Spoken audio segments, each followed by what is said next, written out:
There is breaking news out of the Gaza Strip this morning. A pair of Israeli strikes have hit a hospital in Khan Younis, and at least 15 people have been killed, including 4 journalists.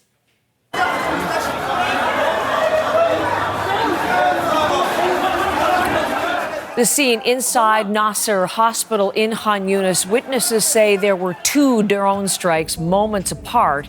The first hit the upper floors of the hospital, killing 1 journalist. And then the second strike after rescue workers, journalists, and other people rushed to the site of that initial attack. The journalists worked for Reuters, the Associated Press, NBC, and Al Jazeera.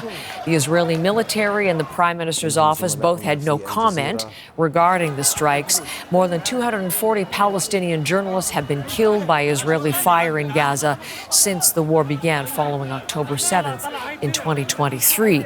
Covering the news out of the region for us at CBC News is senior international correspondent Margaret Evans. She's now in the West Bank this morning, but let's come back to what's been going on in Gaza and what we know, Margaret, about these attacks on Nasser Hospital and the 4 journalists killed. What is the new information you're getting there?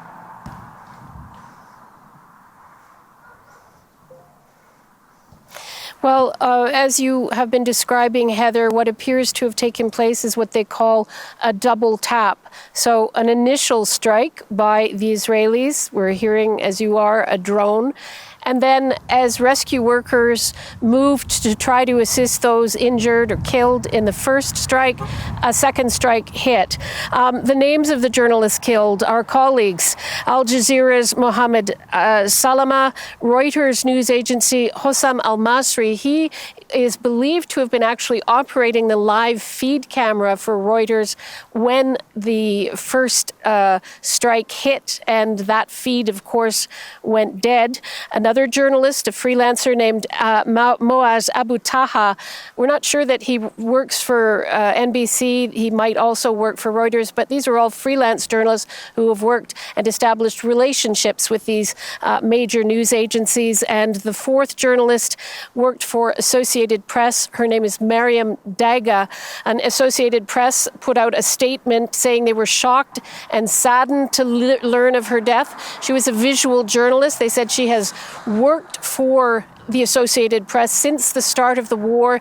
She was at Al Nasser Hospital to report on children suffering from severe malnutrition. As you know, on Friday, the UN's Hunger Watch dog declared or confirmed famine in Gaza City and other parts near Gaza City of the Strip.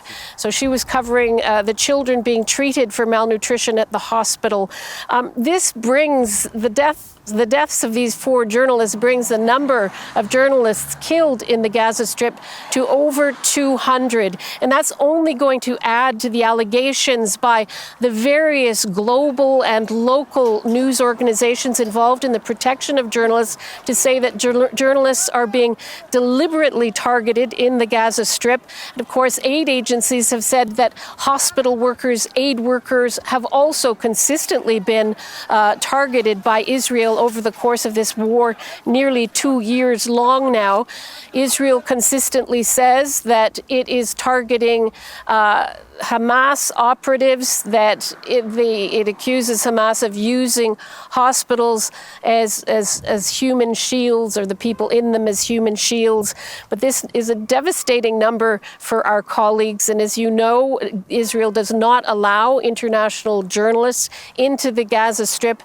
They are our eyes and ears, and they are the ones who are shouldering the risk of covering this conflict, and they are the ones who are suffering. Margaret, thank you very much. We will continue to follow this breaking news, be back to any developments as we get information. Thank you, Margaret Evans, our senior international correspondent.